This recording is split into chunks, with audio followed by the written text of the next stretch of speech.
जय हिंद दोस्तों, स्वागत है आपका हमारे इस चैनल में। तो दोस्तों, यहाँ पर हम हिंदी पढ़ रहे थे और हिंदी के अंतर्गत हमने पिछले दो वीडियो में स्वर और अयोगवा के बारे में कंप्लीट पढ़ दिया था। तो आज के इस वीडियो में हम यहाँ पर व्यंजन के बारे में पढ़ने वाले हैं। तो चलिए वीडियो को शुरू करते हैं। तो देखिए, सबसे पहले यहाँ पर आपको फोकस करना होगा परिभाषा पर। आपके जितने भी एग्जाम होते हैं यूपी ट्रिपल एससी के अंतर्गत, उन सभी में आपके हिंदी से परिभाषाएं बहुत ज़्यादा पूछी जाती है। तो यहाँ पर मैं हर एक चीज़ की यहाँ पर परिभाषा भी आपको बताऊंगा, जिससे कि आप उन परिभाषाओं को भी तैयार कर सकेंगे और अपने प्रश्नों का हल कर सकेंगे। तो सबसे पहले यहाँ पर देखिए, व्यंजन की परिभाषा ही देख लेते हैं कि क्या होती है। तो देखिए, व्यंजन की परिभाषा, व्यंजन किसे कहते हैं। व्यंजन की परिभाषा देख लीजिए, जिन वर्णों का उच्चारण, जिन वर्णों का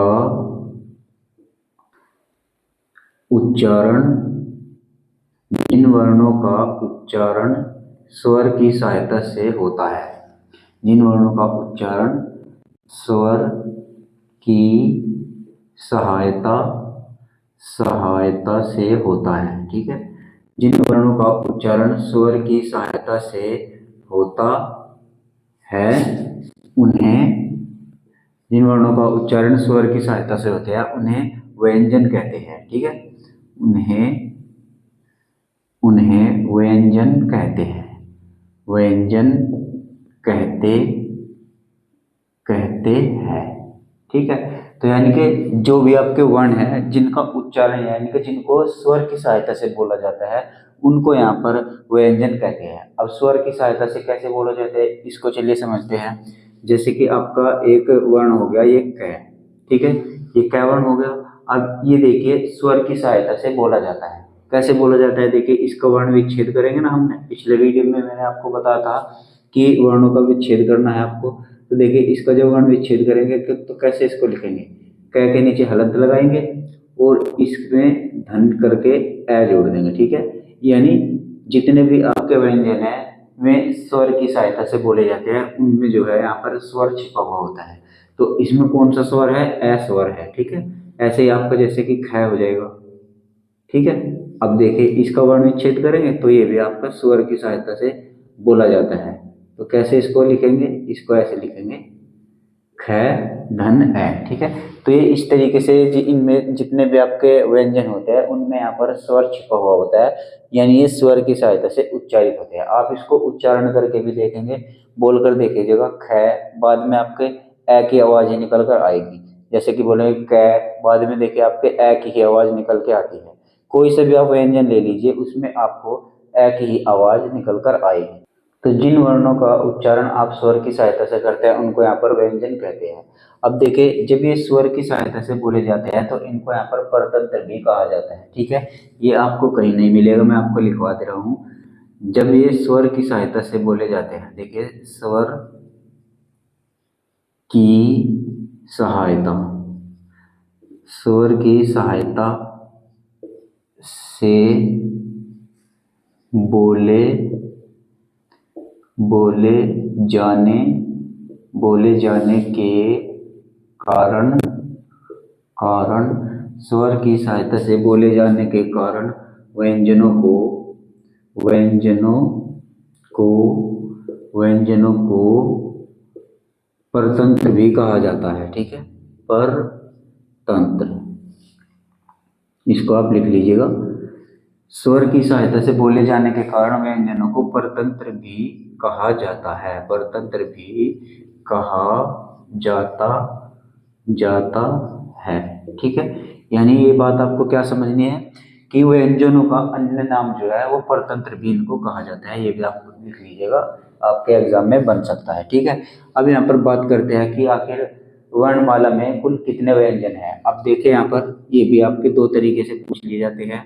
सबसे पहले देखते हैं अपन मूल व्यंजन।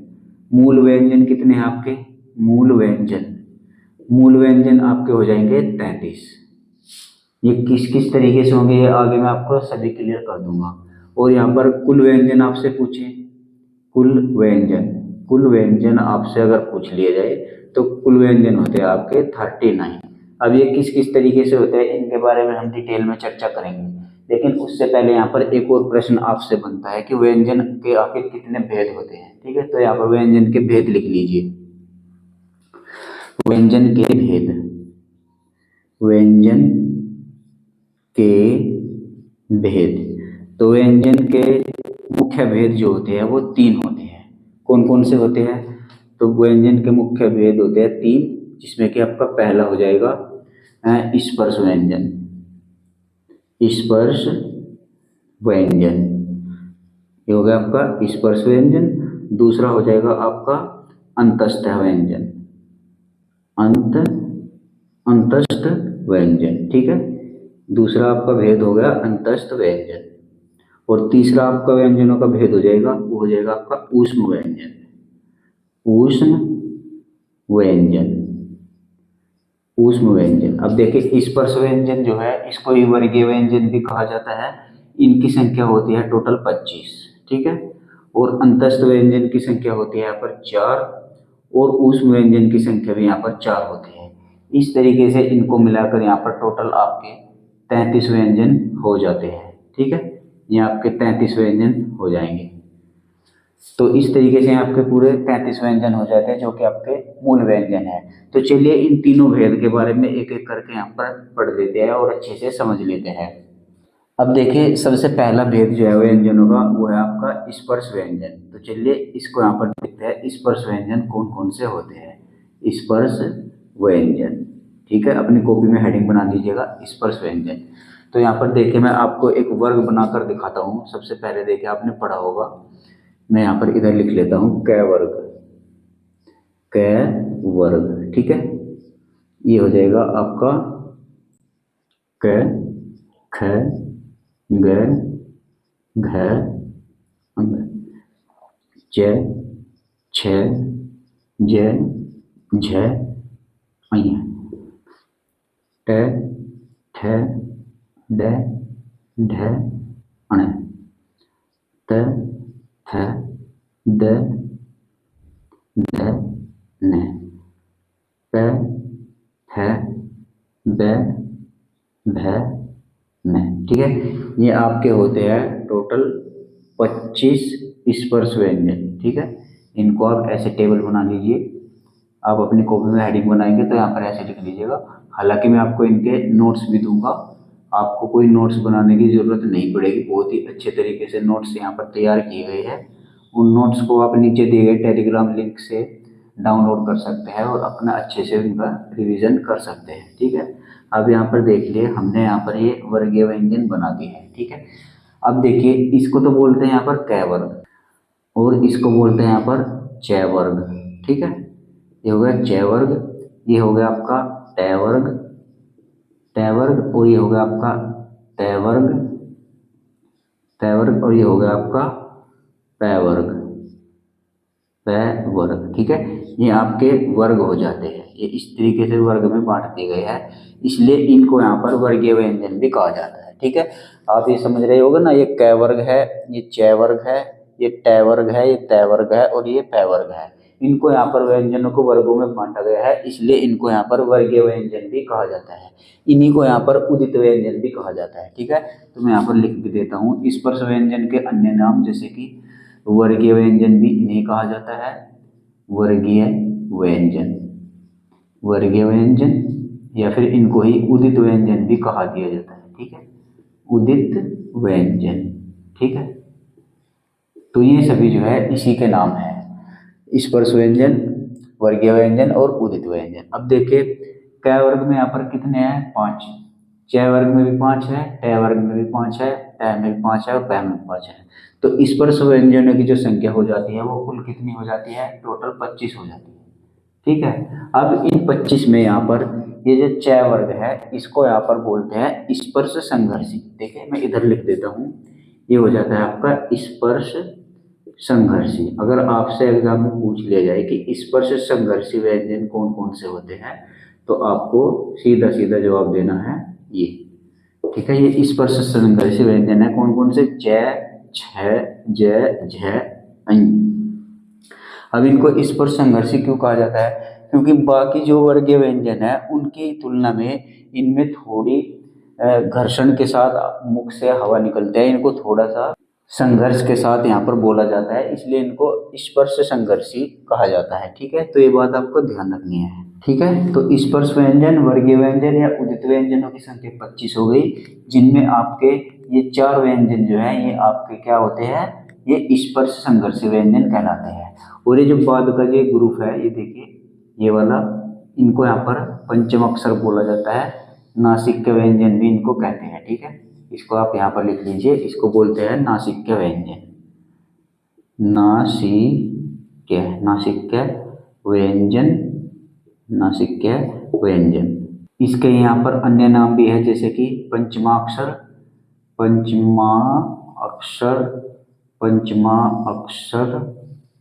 वर्ण भी इनको बोला जाता है, और पंचम वर्ण भी इनको ही बोला जाता है, पंचम वर्ण। ठीक है, पंचम वर्ण भी इनको ही बोला जाता है, और अनुनासिक वर्ण भी इनको ही बोला जाता है, अनुनासिक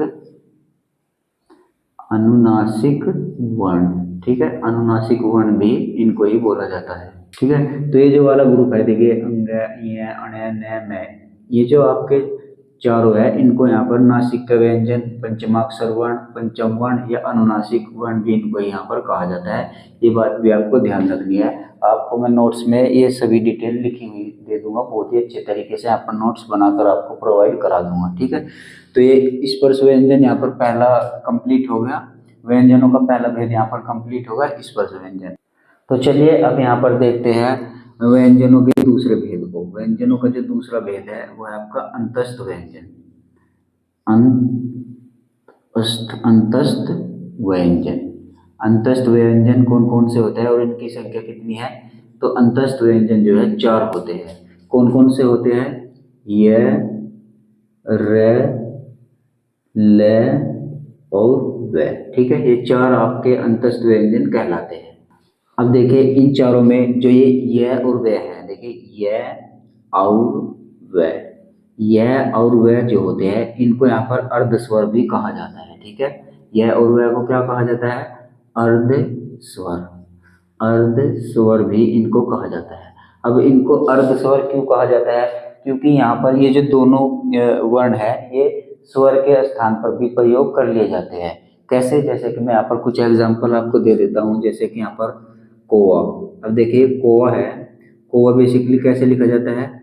कोवा ऐसे लिखा जाता है, कोवा। ठीक है, इसमें अंत में क्या आ गया? आपका स्वर आ गया ना, तो कोवा ऐसे लिखा जाता है। लेकिन हम यहाँ पर कोवे को ऐसे भी लिख सकते हैं, कोवा। ठीक है, ये होगा कोवा। अब देखिए यहाँ पर स्वर के स्थान पर ये व आ गया ना, यहाँ पर ये देखिए ये अंतस्थ व्यंजन आ गया स्वर के स्थान पर, इसलिए इसको अर्ध स्वर भी कहा जाता है, क्योंकि ये स्वर के स्थान पर भी प्रयोग कर लिया जाता है। ऐसे एक और एग्जाम्पल यहाँ पर ले लीजिए, जैसे कि महिलाएं।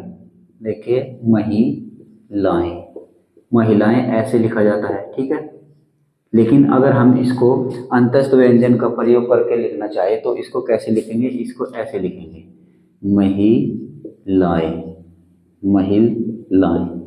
ये देखिए ऐसे, इस तरीके से यहाँ पर हम इसको प्रयोग कर सकते हैं अंतस्थ व्यंजन का। यहाँ पर अंत में स्वर था और यहाँ पर हमने यहाँ पर अंतस्थ व्यंजन ले लिया। ठीक है, तो इसलिए इनको यहाँ पर अर्ध स्वर कहा जाता है, अंतस्थ व्यंजन को। ठीक है, इन दोनों के बारे में आप जान गए होंगे। अब यहाँ पर देखिए इसमें इसका भी यहाँ पर हमने डिटेल से देख लिया और इसका प्रयोग देख लिया। अब देखते हैं यहाँ पर रह का।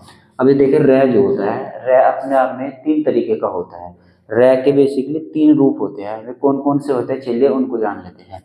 तो रह का सामान्य रूप देख लीजिए, हेडिंग डाल लीजिए रह के रूप, रह के रूप आप ऐसे हेडिंग डाल लीजिए। अब देखिए रह का सामान्य रूप, रह का सामान्य रूप, सामान्य रूप। अब रह का सामान्य रूप कैसा होगा भाई? जैसे रह होता है बिल्कुल, जैसे कि मैं यहाँ पर कुछ नाम लिख लेता हूँ, राहुल, राहुल या फिर राशिद। ठीक है, ये 2 एग्जाम्पल मैंने ले लिए। अभी इनमें आप सीधा सीधा रह देख रहे होंगे, यहाँ पर रह है और यहाँ पर रह है, इसमें कोई भी दिक्कत नहीं है, सबको ही मालूम होगा। ठीक है, तो ये रह का सामान्य रूप हो गया। एक रह का होता है रेप रूप, रह का रेप रूप, रेफ रूप। अब रेफ रूप का मतलब क्या होता है भाई? रेफ माने क्या? रेफ माने आपने छत सुना होगा, इंग्लिश का वर्ड है रेफ। रेफ माने होती है छत, छत होती है ऊपर। तो ये जो रे का रेफ रूप होता है ये ऊपर लिखा जाता है, इसको यहाँ पर आधा रे भी बोलते हैं। जैसे कि यहाँ पर कर्म, ठीक है ना, कर्म, ये देखिए कर्म हो गया ना, ये ऊपर रेप रूप का मतलब ऊपर का रे, ऊपर लगा देना। जिस तरह रेप ऊपर छत होती है ना रेप, इसी तरीके से जो रे होता है ये ऊपर लगाया जाता है। और ये जो रे होता है ये अपने आप में आधा होता है। जिस तरीके से कोई शब्द होता है जैसे कि किसी भी वर्ण का यहाँ पर आधा लिखते हैं तो ये आधा ही रूप होता है रे का। जैसे कि यहाँ पर धर्म, धर्म, ठीक है। ये दोनों शब्द यहाँ पर देख लीजिए, इनमें यहाँ पर रे का रेप रूप यहाँ पर प्रयोग किया गया है, ठीक है। ठीक ऐसे ही यहाँ पर रे का तीसरा रूप होता है रे का पदेन रूप, ठीक है। ये होता है रे का पदेन रूप। रे का पदेन रूप कैसे होता है? जैसे कि यहाँ पर परवेज, एक शब्द लिख लीजिए, परवेज, परवेज, ठीक है। ये इस तरीके से होता है। जैसे कि यहाँ पर एक हो गया आपका ट्रक, एक हो गया आपका ट्रक। अब देखिए इनमें जो पदेन रूप होता है इसको थोड़ा सा विस्तार से जान लीजिए। ये आधा रे जो होता है सिर्फ इसमें होता है रेप रूप में, यानी कि रे के जो तीनों रूप है इसमें जो रे का आधा रूप होगा वो सिर्फ रेप रूप होगा। बाकी ये भी आपका रे पूरा ही लिखा जाता है और ये भी आपका रे पूरा ही लिखा जाता है पदेन रूप। इस पदेन रूप को यहाँ पर समझने का प्रयास कीजिएगा। जैसे कि परवेज है, इस परवेज को हम कैसे लिख सकते हैं? परवेज को हम ऐसे भी लिख सकते हैं, प रे वे ज, परवेज। अब इसको ऐसा क्यों लिख सकते हैं? क्योंकि यहाँ पर जो पदेन रूप होता है इसमें रे जो होता है वो पूरा होता है, आधा नहीं होता है। तो यहाँ पर आप इसको आधा लिखने की गलती मत करिएगा, या इसको आप आधा समझने की भी गलती मत कीजिएगा, ठीक है। रे का पदेन रूप जो होता है वो पूरा रे उसमें लिखा जाता है, तो परवेज हमने ऐसे लिख दिया। ठीक है। ऐसे यहाँ पर जो ट्रक है, इस ट्रक को आप कैसे लिख सकते हैं? तो ट्रक को भी आप ऐसे लिख सकते हैं। आप कुछ लोग सोचते होंगे इसमें भी यहाँ पर ये आधा रे होता है, जबकि ऐसा नहीं होता है। तो ट रे क, ट्रक, इस तरीके से इसको लिख सकते हैं। तो जो बेसिकली ये ट होता है ना, ट के नीचे एक हलंत होता है, यानी यहाँ पर जो आधा रूप होता है वो इसका ट का होता है। रे अपने आप में पूरा होता है और यहाँ पर कह तो पूरा है ही। तो इस तरीके से इसको यहाँ पर लिखा जाता है। लेकिन कुछ लोग जो है इसको यहाँ पर ऐसे सोच लेते हैं कि ये भी एक रे का रूप होता है। ये ऐसा कोई भी रे का रूप नहीं होता है। इसमें बेसिकली यहाँ पर ये हलंत लगा हुआ होता है और इस इधर यहाँ पर रे लगा देते हैं, इसलिए इसकी आकृति हमको ऐसे दिखाई देती है। तो यहाँ पर ये रे का कोई भी रूप नहीं होता है। इसमें सिर्फ जो होता है ये ट आधा होता है और आधा व्यंजन लिखने के लिए, यहाँ पर आधा वर्ण लिखने के लिए नीचे हलंत का प्रयोग किया जाता है। इतना आप सभी को मालूम होगा। तो ये रे के तीनों रूप हैं, ये भी आप अपनी कॉपी में नोट कर लीजिएगा। बड़े अच्छे से मैंने आपको यहाँ पर समझा दिए हैं। तो यहाँ पर देखिए य के बारे में, व के बारे में और रे के बारे में मैंने आपको बता दिया है। अब देखते हैं यहाँ पर ल के बारे में। ल जो होता है इसको यहाँ पर पार्श्विक बोलते हैं, ठीक है। ल को पार्श्विक बोलते हैं, पार्श्विक, पार्श्विक व्यंजन भी ल को बोलते हैं, ठीक है। ल को पार्श्विक व्यंजन क्यों बोलते हैं? तो देखिए ल जो होता है ये पार्श्विक का मतलब होता है जो हमारी जीभ होती है ना, इसके जो दोनों अलग अगल बगल के भाग है, यानी कि इस साइड का भाग और इस साइड का भाग, ये जो ल होता है इन जीभ के अगल बगल के भागों से इसका उच्चारण होता है, इसलिए इसको पार्श्विक बोलते हैं।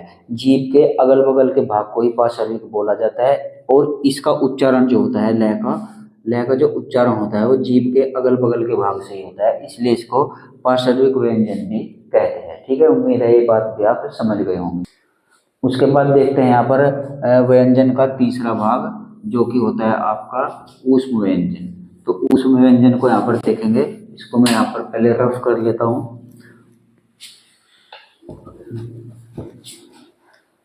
अब देखें यहाँ पर व्यंजन का तीसरा जो भाग होता है ऊष्म व्यंजन, ऊष्म व्यंजन।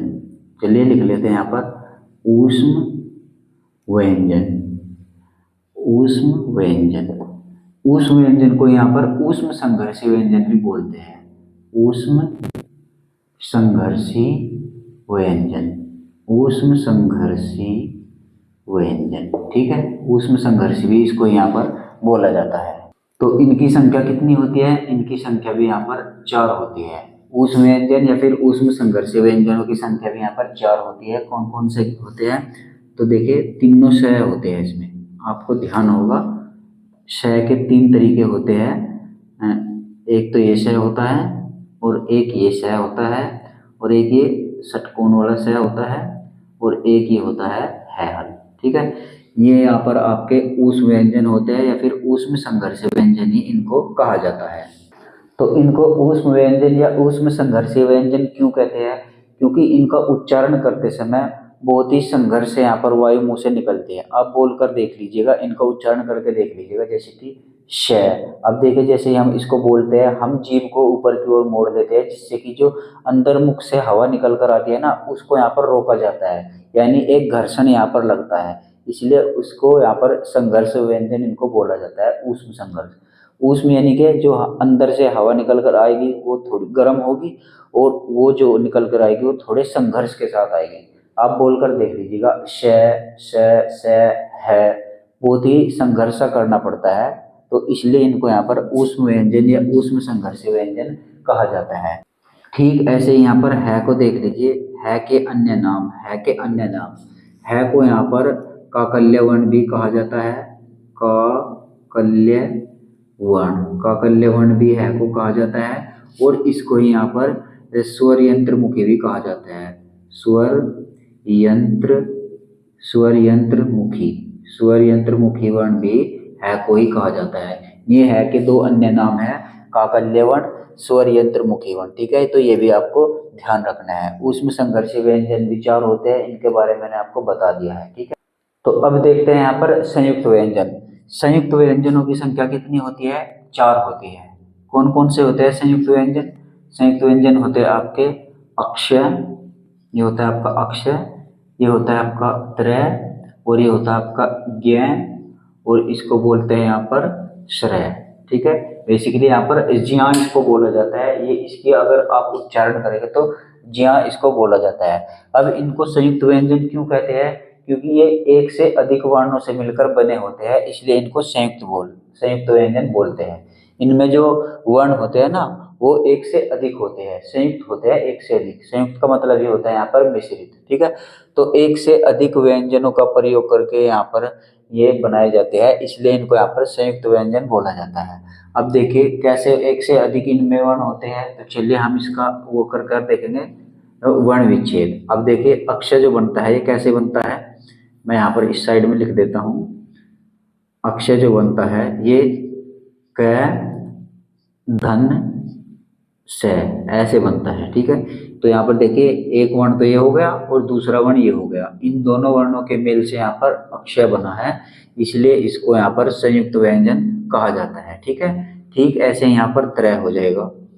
त्रय किन किन से मिलकर बना है? तो त्रय बना है यहाँ पर तय से और धन र। ठीक है, इन दोनों के मेल से यहाँ पर ये त्रय बना है, तो ये दोनों अपने आप में क्या है? ये दोनों अपने आप में वर्ण है, और इन 2 वर्णों के मेल से यहाँ पर एक वर्ण बना है जो कि आपका संयुक्त व्यंजन कहलाएगा। ठीक है, ठीक ऐसे ही यहाँ पर आपका ज्या, ज्या जो है ये किन किन से मिलकर बना है? ये बना है आपका ज धन य, इन दोनों के मेल से यहाँ पर ज्या बना है। ठीक ऐसे यहाँ पर ये श्रय है, ये श्रय किन किन से मिलकर बना है? श्रय बना है आपका श धन र। ठीक है, इन दोनों से वर्णों से मिलकर ये बना है एक संयुक्त व्यंजन। ठीक है, अब यहाँ पर मैं आपसे अगर एक प्रश्न पूछूं जो कि आपके एग्जाम में पूछा जाता है कि संयुक्त व्यंजनों की संख्या कितनी होती है? 4 होती है। ठीक है, लेकिन अगर आपसे प्रश्न पूछूं, आप इसका जो जवाब देना मुझको कमेंट बॉक्स में देना कि संयुक्त, प्रश्न देख लीजिए आज का प्रश्न है संयुक्त वर्ण कितने होते हैं? ठीक है, संयुक्त वर्ण कितने होते हैं? ठीक है, संयुक्त वर्ण कितने होते हैं, इसका उत्तर आप नीचे कमेंट बॉक्स में देना। देखते हैं आपको कितनी नॉलेज इस चैप्टर के बारे में अब तक हो चुकी है। तो संयुक्त वर्ण कितने होते हैं, आप इसका जवाब मुझको कमेंट बॉक्स में देना। तो यहाँ पर संयुक्त व्यंजन के बारे में हमने पढ़ लिया है। अब यहाँ पर एक विशेष होता है यहाँ पर द्विगुण व्यंजन, जिसको उत्क्षिप्त व्यंजन भी बोला जाता है। तो चलिए उसके बारे में भी यहाँ पर पढ़ लेते हैं। तो चलिए अब देखते हैं यहाँ पर उत्क्षिप्त व्यंजन के बारे में। देखिए उत्क्षिप्त व्यंजन, इनके अन्य कई नाम है, ये सभी आपको ध्यान रखने हैं। उत्क्षिप्त व्यंजन भी इनको बोला जाता है, इनको द्विगुण व्यंजन भी बोला जाता है, इनको ताड़नजात व्यंजन भी बोला जाता है, और इनको उश्रिप व्यंजन भी बोला जाता है। साथ ही साथ इनको संकर वर्ण भी बोला जाता है, और विकसित वर्ण भी इनको ही बोला जाता है। ठीक है, तो ये 5 नाम यहाँ पर उत्क्षिप्त व्यंजन के हो जाते हैं। आपको एग्जाम में कोई सा भी नाम लिख कर दे देगा, तो आपको इन नामों को भी यहाँ पर ध्यान रखना है और अपनी कॉपी में नोट करना है। तो उत्क्षिप्त व्यंजन, द्विगुण व्यंजन, ताड़नजात व्यंजन, उश्रिप व्यंजन, साथ में संकर वर्ण, विकसित वर्ण, ये सभी यहाँ पर इनको कहा जाता है। किनको कहा जाता है? इन दोनों को यहाँ पर कहा जाता है। ठीक है, यानी उत्क्षिप्त व्यंजनों की संख्या कितनी है? यहाँ पर 2 संख्या है इनकी, ये आप देख लीजिए। आपकी वर्णमाला में ऐसे ही 2 यहाँ पर मिल जाएंगे, वे ड और ढ होते हैं, लेकिन ये आपके उत्क्षिप्त अड़ और उत्क्षिप्त अढ़ होते हैं। इनको इस तरीके से उच्चारित किया जाता है। इनके पहचान क्या है? इनकी पहचान ये है कि इनके नीचे ये नुक्ता लगा हुआ होता है, ये बिंदी इनके नीचे लगी हुई होती है। ठीक है, तो अगर बिंदी वाले आपको ड और ढ कहीं पर लिखे हुए मिल जाए तो आप समझ लेना कि ये उत्क्षिप्त व्यंजन है। ठीक है, यानी कि उत्क्षिप्त ढ और उत्क्षिप्त ढ है। इनका प्रयोग कहाँ कहाँ होता है और इनका प्रयोग कहाँ कहाँ नहीं होता है, इसके बारे में भी हम अभी जानेंगे। लेकिन उससे पहले यहाँ पर इसकी यहाँ पर परिभाषा देख लीजिए, क्योंकि देखिए आपके यूपी ट्रिपल एससी के अंतर्गत जितने भी एग्जाम होते हैं ना, उनमें हिंदी काफ़ी अच्छे लेवल की पूछी जाती है, और जितने भी मैंने एनालिसिस किया है उनमें बहुत से एग्जाम में बहुत से प्रश्न ऐसे बने हैं जो आपकी परिभाषा से ही बने हैं। तो हर एक टॉपिक की यहाँ पर आपको परिभाषा पता होनी चाहिए, इसलिए मैं यहाँ पर जिन जिन की यहाँ पर परिभाषाएं बनते हैं वो भी मैं यहाँ पर आपको लिखवा रहा हूँ। जैसे कि यहाँ पर उत्क्षिप्त व्यंजन की परिभाषा देख लीजिए। जिन वर्णों के उच्चारण के समय जीवा पहले ऊपर उठकर मूर्धा को टच करती है, फिर तुरंत एकदम नीचे आती है, यानी यहाँ पर देख लीजिए, जब हम इनको बोलने का प्रयास करेंगे ना, तो हमारी जो जीवा है वो ऊपर मूर्धा, मूर्धा किसको बोलते हैं? हमारे मुंह की जो छत होती है, ये वाली छत, इसको टच करती है और फिर एकदम तुरंत नीचे गिरती है, और तुरंत नीचे गिरकर जो है बहुत तेजी से वायु मुंह से बाहर निकलेगी, और मुंह से बाहर निकलते ही जो आपका उच्चारण होगा वो इनका अढ़ का और अढ़ का होगा, उच्चित अढ़ और ढह का। तो यहाँ पर इसकी परिभाषा देख लीजिए, मैं नोट्स आपको दूंगा, उसमें भी परिभाषा मैंने मेंशन की हुई है।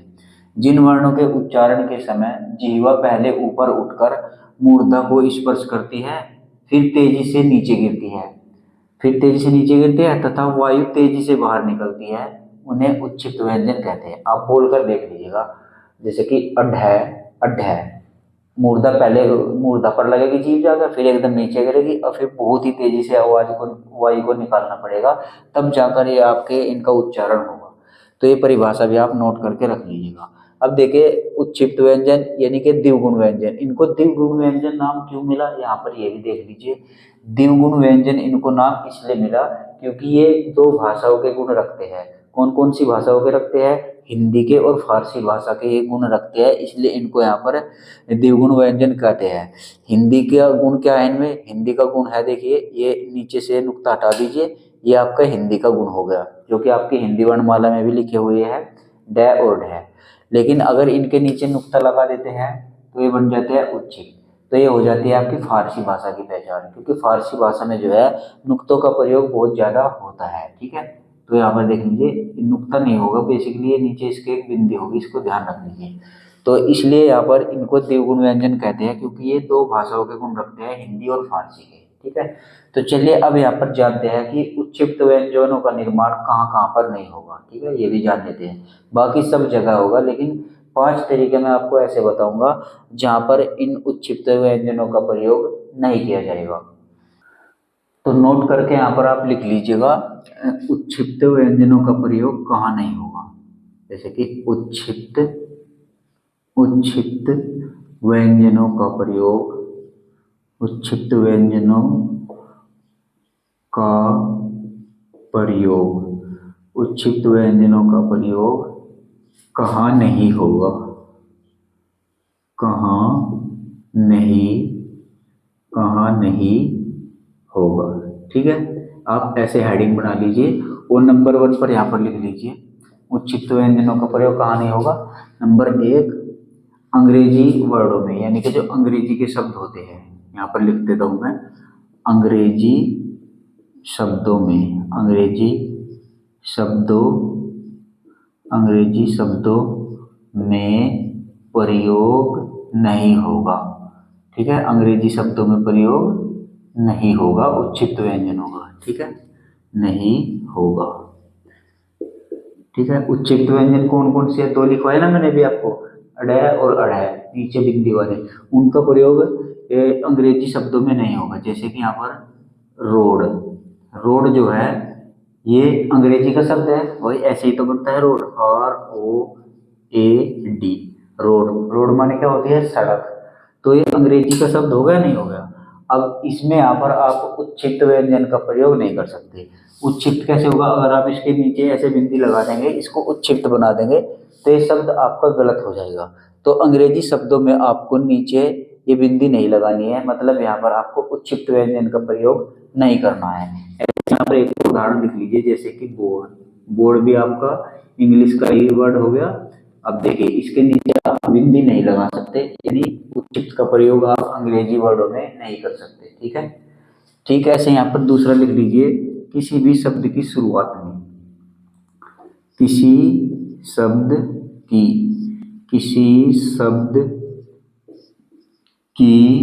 शुरुआत में, किसी शब्द की शुरुआत आप उच्चित व्यंजन से नहीं कर सकते। यानी अगर आप कोई भी शब्द लिख रहे हैं तो उसके शुरू में आप उच्चित व्यंजन नहीं लिख सकते। जैसे कि यहाँ पर एक शब्द लिख लेता हूँ मैं, जैसे कि ढपली, वही ढपली ऐसे बनती है ना, ढपली। तो शुरू में यहाँ पर देखिए उच्चित का प्रयोग करना चाहिए या नहीं करना चाहिए, आप बताइए। अगर मैं इसको नीचे यहाँ पर ऐसे लगा दूंगा तो यहाँ पर गलत हो जाएगा। ठीक है, क्योंकि यहाँ पर किसी भी शब्द की शुरुआत आप उच्चित व्यंजनों से नहीं कर सकते, यानी कि उच्चित ड और उच्चित ढ से नहीं कर सकते। तो इसके नीचे बिंदी लगाना अपने आप में एक पाप हो जाएगा, तो हमको ये पाप नहीं करना है। हमको यहाँ पर ढपली को ऐसे लिखना है। ऐसे ही आप ढक्कन लिख लीजिए, जैसे कि ढक्कन, ढ ध क न। ठीक है, ये भी लिखा, इसके नीचे आप ऐसे मत लगा दीजिएगा। ठीक है, तो ये आपको ध्यान रखना है। किसी भी शब्द की अगर शुरुआत करनी है और उसमें ड और ढ आ जाता है तो उसमें आपको उच्चित नहीं लिखना है। ठीक है, ये 2 पॉइंट आपके क्लियर हुए होंगे। उसके बाद यहाँ पर तीसरा लिख लीजिए। तीसरा क्या है आपका, द्वित में, द्वित व्यंजन में नहीं, द्वित शब्द में नहीं, में भी नहीं हम प्रयोग कर सकते हम उच्चित का। अब द्वित जैसे कि आपका कैसे हो जाएगा, जैसे कि टिड्डी, ड और पूरा डी, टिड्डी, टिड्डी ऐसे बनेगा। तो द्वित शब्दों में भी आप उच्छिक्त व्यंजनों का प्रयोग नहीं कर सकते। तो यहाँ पर समझने वाली बात यह है कि द्वित आखिर होता क्या है। तो किसी शब्द में एक ही वर्ण का 2 बार आना यहाँ पर द्वित हो जाता है। जैसे कि यहाँ पर देखिए हम लिखते हैं एक शब्द यहाँ पर दिल्ली, ये हो गया दिल्ली। अब देखिए एक ही वर्ण इसमें 2 बार आया, ल यहाँ पर भी आ गया और ल यहाँ पर भी आ गया। एक ही वर्ण लगातार 2 बार आए और एक आधा और एक पूरा हो तो उसको यहाँ पर द्वित्व कहा जाता है। तो अगर आपको ऐसे शब्द यहाँ पर लिखने हैं, यानी कि द्वित्व शब्द आपको लिखने हैं और उनमें ड और ढ का प्रयोग होना है, तो आप उच्छित ड और उच्छित ढ का प्रयोग नहीं कर सकते। जैसे कि यहाँ पर एक और उदाहरण लिख लीजिए, हड्डी है, द ड और पूरा ड, हड्डी। ऐसे ही यहाँ पर एक हो जाएगा कबड्डी, क ब द ड और पूरा ड डी, कबड्डी। ठीक है, तो यहाँ पर देखिए हमने इनमें किसी भी उच्छित का प्रयोग नहीं किया है, यानी नीचे यहाँ पर कोई भी बिंदी इसके नहीं लगाई है। अगर बिंदी लगा देंगे तो यहाँ पर ये शब्द अपने आप में गलत हो जाएगा वर्तनी की दृष्टि से। ठीक है, तो द्वित शब्दों में भी हम उच्छित का प्रयोग नहीं कर सकते। ठीक ऐसे यहाँ पर चौथा पॉइंट लिख लीजिए, उपसर्ग वाले शब्दों में भी, यानी कि उपसर्ग, जिन शब्दों में उपसर्ग लगा हुआ होगा, उपसर्ग वाले शब्दों उपसर्ग वाले शब्दों में प्रयोग नहीं होगा, प्रयोग नहीं होगा। ठीक है, यानी जिन शब्दों में यहाँ पर उपसर्ग लगा हुआ है उनमें भी यहाँ पर उच्छित्त ड और उच्छित्त ढ का प्रयोग नहीं होगा। जैसे कि उपसर्ग वाले शब्द कौन से हैं, जैसे कि अड़िग, ये हो गया आपका अड़िग, ये हो गया अड़िग। अब देखिए इसमें अगर मैं इसके नीचे बिंदी लगा दूँ तो यहाँ पर ये गलत हो जाएगा, क्योंकि यहाँ पर इसमें उपसर्ग जुड़ा हुआ है। इसमें क्या उपसर्ग जुड़ा है, ए उपसर्ग जुड़ा हुआ है। और जिन शब्दों में यहाँ पर उपसर्ग जुड़ा हुआ होता है उनमें यहाँ पर उच्छित्त ड और उच्छित्त ढ का प्रयोग नहीं किया जाता, तो इसके नीचे भी बिंदी लगाना अपने आप में गलत हो जाएगा। इसलिए अड़िग जो है आपका ऐसे लिखा जाएगा। ठीक ऐसे यहाँ पर निडर हो जाएगा, नी डर। तो क्या निडर को मैं ऐसे लिख दूँ, इसके नीचे बिंदी लगा दूँ? जी नहीं, इसके नीचे बिंदी हमको नहीं लगानी है, क्योंकि इस शब्द में जो है शुरू में यहाँ पर नी उपसर्ग जुड़ चुका है। और जिन शब्दों में उपसर्ग जुड़ा हुआ होता है और उसमें ड और ढ लिखना होता है तो वहाँ पर उच्चित्त ड और उच्चित्त ढ का प्रयोग नहीं किया जाएगा। ठीक है, तो इस बिंदी को हटाइए और निडर को इस तरीके से शुद्ध करके लिखिएगा। ठीक है, तो ये हो गया आपका चौथा पॉइंट। अब यहाँ पर पांचवा पॉइंट लिख लीजिए जो कि इसका अंतिम है, उसके बाद यहाँ पर उच्चित्त व्यंजन आपके समाप्त हो जाएगा। तो यहाँ पर लिख लीजिए ड और ठ, ड और ठ के पहले, ड और ठ के पहले या तुरंत बाद, तुरंत बाद, तुरंत बाद अनुस्वार आए, अनुस्वार आए, अनुस्वार आए। अब अनुस्वार क्या होता है, ये एक बिंदी होती है ऊपर, जो कि शिरोरेखा के ऊपर लगी हुई है ना बिंदी, इसको अनुस्वार बोला जाता है। तो ड और ठ के पहले, ड और ठ के तुरंत पहले और तुरंत बाद अगर अनुस्वार आए, अनुस्वार आए तो वहाँ पर भी, तो वहाँ पर भी उच्छित्त व्यंजन का प्रयोग नहीं करेंगे, उच्छित्त व्यंजन का प्रयोग नहीं करेंगे, नहीं करेंगे।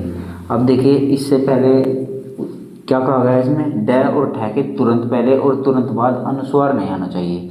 जैसे कि यहाँ पर मैं लिखता हूँ एक शब्द ठंड, अब देखिए ठ और ठंड, ठंड ऐसे ही तो लिखा जाता है। यहाँ पर देखिए इसमें अनुस्वार आ गया, ऊपर ये बिंदी होती है ना, इसको अनुस्वार बोला जाता है। तो यहाँ पर देखिए ड के तुरंत पहले अनुस्वार आ गए, तो ड के तुरंत पहले अगर अनुस्वार है तो हम इसके नीचे बिंदी नहीं लगाएंगे। ठीक है, अगर ये अनुस्वार नहीं होता यहाँ पर, इसको हमको ठड शब्द लिखना होता तो इसके नीचे हमको बिंदी लगा देते तो बिल्कुल ये सही हो जाता। लेकिन ठंड ऐसे लिखा जाता है, ऊपर अनुस्वार आता है, और जब अनुस्वार आ गया ये ठ के बाद है और ड के तुरंत पहले है अनुस्वार, और जब ड के तुरंत पहले अनुस्वार आएगा तो यहाँ पर उच्छित्त व्यंजन नहीं लिखा जाएगा। ठीक है, ठीक ऐसे ही एक शब्द और लिख लीजिए, जैसे कि यहाँ पर आडंबर, आडंबर, आडंबर ऐसे लिखा जाता है। अब देखिए यहाँ पर तो अनुस्वार ड के तुरंत पहले आया था और यहाँ पर ये अनुस्वार यानी कि ये बिंदी जो है यहाँ पर ड के तुरंत बाद आई है। ठीक है, तो दोनों कंडीशन यहाँ पर मैंने आपको फिल करके दिखा दी कि अगर ड और ठ के तुरंत पहले और तुरंत बाद यहाँ पर आपका अनुस्वार आ जाए तो इसके नीचे हम बिंदी नहीं लगाएंगे, यानी उच्छित्त ड का प्रयोग नहीं करेंगे या फिर उच्छित्त अढ़ का भी प्रयोग नहीं करेंगे, तो इसके नीचे बिंदी नहीं लगाएंगे। तो ये दोनों शब्द यहाँ पर आपके इस तरीके से लिखे जाएंगे। तो उच्छित्त व्यंजनों का प्रयोग कहाँ कहाँ पर नहीं किया जाएगा, ये 5 तरीके मैंने आपको यहाँ पर बताए हैं। इन 5 तरीकों को छोड़कर आप कहीं पर भी उच्छित्त व्यंजन यहाँ पर लगा सकते हैं।